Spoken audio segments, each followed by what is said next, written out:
Welcome to episode 25 of the Ready for More podcast.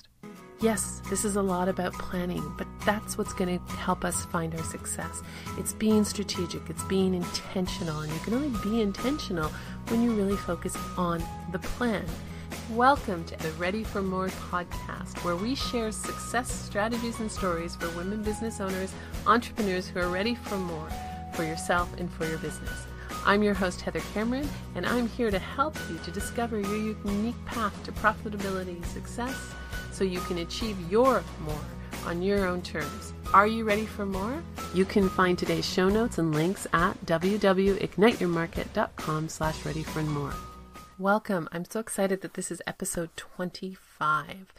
I initially started thinking about starting a podcast almost 2 years ago, and I was in a situation caring for my parents where I just really couldn't commit the time involved to doing a podcast. And both my parents passed away in 2017 and the beginning of 2018. And by midsummer, I was able to focus on really pursuing my dream of having a podcast, of having this medium to communicate, to help women business owners 40 plus, to bring stories from other women's business owners to other people, to really highlight and show these amazing entrepreneurs that are out there, women 40 plus who are just doing amazing things. You know, there's some amazing statistics out there that not only are the foundation of countries nowadays are entrepreneurial, they are small business, but so many businesses are being started by people who are 40, 50 plus. They bring the wealth of experience they have in their life, and they bring a passion to it and a commitment that's so empowering. And I'm so excited to have the Ready for More podcast, to be able to bring their stories to people and to be able to help in any small way that I can for women business owners to really step into their greatness, to believe that they can have what they want. They can create these amazing businesses that make a difference in the world. And I was going to say most importantly, but also that support them, that support their own dreams, that have businesses. It's okay to want a business that's going to create wealth in our life, that's going to create success in our life, that's going to allow us to take our talents and ourselves to more people because it supports the things that we need. And that's what this podcast is all about. And that's a bit of an aside from the topic today, but just I'm excited to see 25 episodes, and I'm going to be excited to see 50 episodes. And it's been a journey, and I can see where this journey is going to evolve. It's evolving each time I do an episode. It's evolving on how I'm thinking about how I structure my episodes. So that includes how I'm going to be structuring my Monday weekly tips. Last episode 23, was about planning your awesome month. And if you haven't already listened to it, I really recommend that you do, because one of the keys to our success as business women, one of the keys to getting the more, is really being strategic about how we invest our time. We can't make more time. There isn't more time. Time is a finite thing. It's how we use our time that really makes the difference in what we do, and how we learn to say no and how we learn to say yes, because there's two sides of that. How do we say no and how do we say yes to the things that are really going to help us grow our business? It's about learning structure and systems. It's about putting intent in what we're doing and really evaluating that intent. So planning your awesome month is one of the first steps. Well, the first steps is your 90-day business plan. And even before that, it's really understanding the vision of your business. So if I look at that whole planning perspective, it's getting the vision of your business, your big, hairy, audacious goal that you want for you and your business. And then it's breaking that down into that overview of how that's going to happen. And then it's getting to that really actionable 90-day plan. And then it's that monthly plan. What I wanted to talk about today is the weekly rituals that support all that. And yes, this is a lot about planning, but that's what's going to help us find our success. It's being strategic, it's being intentional, and you can only be intentional when you really focus on the plan. Now, none of these exercises are taking hours and hours. They're just getting really clear and in touch with what your plan is and what you're moving towards so that you can use your time in the right way. And what I wanted to talk about today is your beginning and end weekly rituals or weekly planning. I like to call it rituals because I think it's I personally find it extremely grounding when I spend that time at the beginning of the week, really planning out my week. And it doesn't take a lot of time. I can do it in, it takes maybe 30 minutes to plan out my week. I still use a paper planner. That's how my brain works. I translate that into my online. So I use my Google Calendar for scheduling appointments and meetings and for blocking time off. But for creating my action plan, I like to do it with paper. I like to do it with a piece of paper and a pen. I actually use stickers that encourage me just to put those points to get me focused and to create something that's visually stimulating. And that's an important part for me as well. I have an artist tendency, so having visual stimuluses in what I do really helps me get focused and get excited, and it just has a very grounding thing for me. So whatever your best methods to plan are, and to have that ritual, that grounding point, I really encourage you to have an beginning of week and end of week ritual. And I just wanted to do a bit of an outline on that. So for me, I either do it on Sunday or Monday. It just kind of depends on the flow of where I'm at. My Monday, but my first part of my ritual is really setting, looking at that 90-day plan that I have, looking at my monthly plan and setting my top 3 things that I have to get done this week and filling them in on my calendar, giving, even if the top 3 things requires an action every day, then putting those in so that I know when I'm going to be doing them. I block off the time in my calendar. I break them down into actionable goals so I can check them off as I go. I look at what my client work is. So, we have clients. If you're a service-based business, if you're a product-based business, you may have deliveries. I look at that actual tangible do the work stuff that has to happen and make sure I've followed up. Or if there's a client I haven't heard from for a while, that I set a time aside to send them an email or touch base with them. So I look at my client work. Number 3 is I schedule my marketing activities. And I'm learning. And I'll be completely transparent. I am learning to be better at marketing content and putting a schedule together, and really focusing on that. I just finished a 5-day challenge, and it really helped me focus on creating a 30-day marketing content plan and then having to execute that. So that has to be put into my schedule. But your marketing plan and content plan is not about just doing, it's about going back and interacting. So plan social media time. I plan social media time twice a day. That's not creating my content. My content is an hour block that I do once a week usually. And then I plan my interactions, my going in and commenting and being responsive, and the groups that I choose to participate in to respond to my stuff. I plan that time twice a day, sometimes 3 times a day. But for half an hour, twice a day, if I want to do social media that's just more social, that's not part of my business, that's different. That's done outside of those times, outside of the business hours. But I plan my social media time. Schedule lead generating activities. So what are your market channels and what activities do you need to do to generate leads? That could be, being interactive on social media for me is one of my lead generating activities. I try to attend at least one local networking event or virtual networking event. That would be another lead generating activity. You may need to connect with partners. You may need to do an advertising. Whatever those lead generating activities are, they should be scheduled and you should be doing them on a weekly basis. The next part is to really think about how you're going to measure your success. Now, I did a podcast earlier, and I can't remember the episode number. It was about actions in motion. So it's great that we put all these actions, but our actions need to be in motion. They need to be moving somewhere. And we need to measure that, because how can we get better if we don't have a way of measuring them? So think about how you're going to measure success for the week. It could be that I posted every day on social media. I've interacted in 5 groups. I've been to 3 networking events. I've connected with 5 customers. I've sold 5 new products, blah, blah, blah, blah. Whatever those things are, make sure that you set with yourself how you're going to measure success at the end of the week. And consider what you need to do or who you need to follow up with. So is there someone that you need to follow up with? Is there some of that socializing or follow-ups that you need to do? I know someone who decided they're going to have 30 cups of coffee or 52 cups of coffee So 1 cup of coffee with somebody once a week for the year, which I think is a really cool goal. And so that's something they need to schedule and follow up with. That requires some work several weeks in advance to schedule it.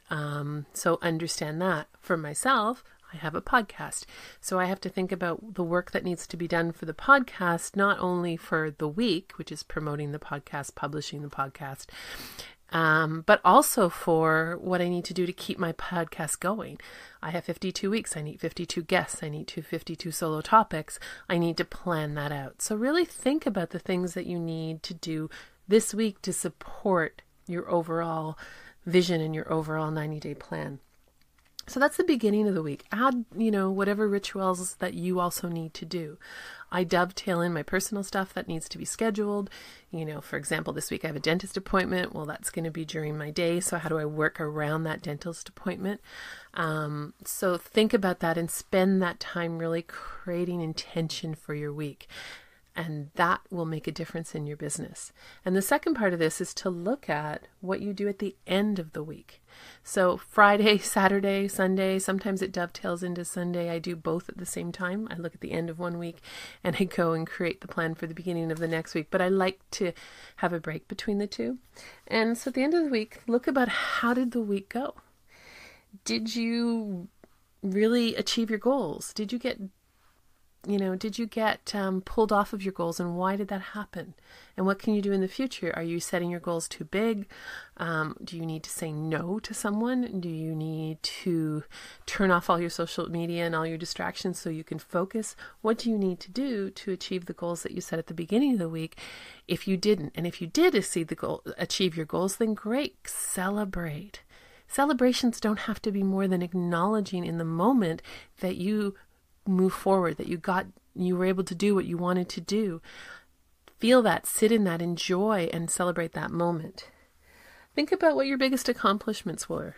What did you accomplish? Maybe you had a really tough week, but you got through it. That's a great accomplishment. Maybe you exceeded your goals and something happened that you didn't anticipate. The last week for me, I wasn't anticipating or hadn't planned on participating in a 5-day challenge. And I'll talk about challenges in a separate session, but they're very popular now. But this one intrigued me. The person who was delivering intrigued me.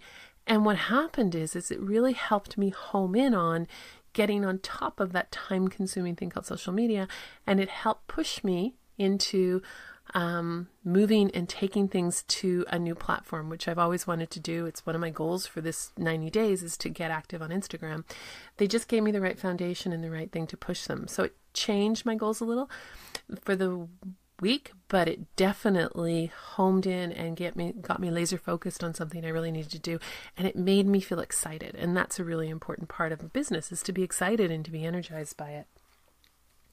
What did you learn? So that's another good question to ask yourself at the end of the week. What did you learn about yourself? What did you learn about your clients? What did you learn, right? And going back to this whole content management thing, I learned some really good things that I hadn't been doing well. I have been very active on social media, but I wasn't strategic enough. So it gave me insight into a way that I can be more strategic with my social media content and my podcast, and to leverage all of that together to create more of a cohesive message for my customers, for my prospects, and for myself. And that's a really important part of it. What was unexpected? So what happened this week that you didn't expect? Life happens and it derails us. If you listened to any of my earlier episodes in the last couple of weeks, in January, I had a lot of life happens, right? My computer died. So that was a big life happen because I didn't get done what I needed to get done when I had no computer. It died. So life happens. And that's when you have to rework your plan and you have to think about it. But if you're not taking the moments to look at your plan, it's very difficult to rework your plan, which is why I encourage you to create this ritual for yourself. Number 6 is, what do you need to accomplish or capture for next week? So maybe you've got a meeting coming up, so you need to put that into next week's calendar if it's not always there. Maybe you've decided that you didn't finish a particular goal, so that needs to move into next week and you don't want to lose that thought. I don't know about you, I'm 40 plus. I don't remember the things that I used to remember as well as I used to remember them. So if I don't write them down and I don't have the right checklist, I can forget. honestly and truthfully, I can just completely forget something. And 3 or 4 weeks later, I'm like, oh, what happened? Where'd that go? So I need to capture those thoughts. I need to capture the stuff that was happening that maybe didn't happen, or I had a random thought that's really powerful and I need to capture it. So just think about what you need to capture to bring forth to the next week, to bring forth to the next part of planning. I kind of have learned to start so I have a calendar. Like I said, I work on a paper agenda, and I can take pages out and put them in other places. It's called a happiness planner, and I love it. Not necessarily because of all of that stuff, but I love it because I can move pages around. And what I've started is to create that list of things I need to remember. And I was just listening this morning to an old interview that I did about 7 months ago for someone else's show. And it reminded me that I actually had this really great concept that I kind of forgot about. And I need to bring it back forward to my own way that I run my business, but I also need to bring it back forward to something that gets built into the programs and the plans that I plan to offer in the next couple of months. So really important to do that, and to do that ritual planning, and to do that planning of the beginning of the week and closing it off at the end of the week. Now, to really take your plans to the next level, the best thing you can possibly do is add some accountability. I encourage you to find accountability. You can find accountability by finding a business buddy and find the level of accountability that you can work with. You can find accountability by joining a group, and I would love for you to come and join the Ready for More Facebook group on the Ready for More Women's Circle on Facebook. The link will be in the show notes, and I would love for you to come and join that group. Just starting out. But the intent is to support that, to support the accountability, to support each other. Women do so well when we support each other, when we stand behind each other and we help each other achieve. Encourage you to find an accountability method. Please come join our group if you'd like to. If not, find it somewhere else. Find it through, coaches are another way to get really high level accountability, or very precise accountability. Accountability groups, accountability partners. There's actually a tool, and I'll put it in the show notes because I can't actually remember the name of it, where you can go in, and it's like a co-working tool. So you go in and say, I want to work focused for an hour, and it will hook you up with somebody else who wants to work focused for an hour, and you work on your own, being aware of each other's presence. I haven't tried it yet, but I can see where that concept is kind of cool. And so you're being accountable to that other person for an hour to get things done. So there's a lot of really cool things out there to create that focus, to really drill in and use our time well. So thank you very much for listening to today's podcast. This one's a bit longer because it's something I'm really passionate about. And I just wanted to get into that sense of taking and creating rituals for yourself, and focusing, and lastly, finding accountability for your goals. Thank you for listening to this episode of the Ready for More podcast. You can find today's show notes and links at www.igniteyourmarket.com/readyformore.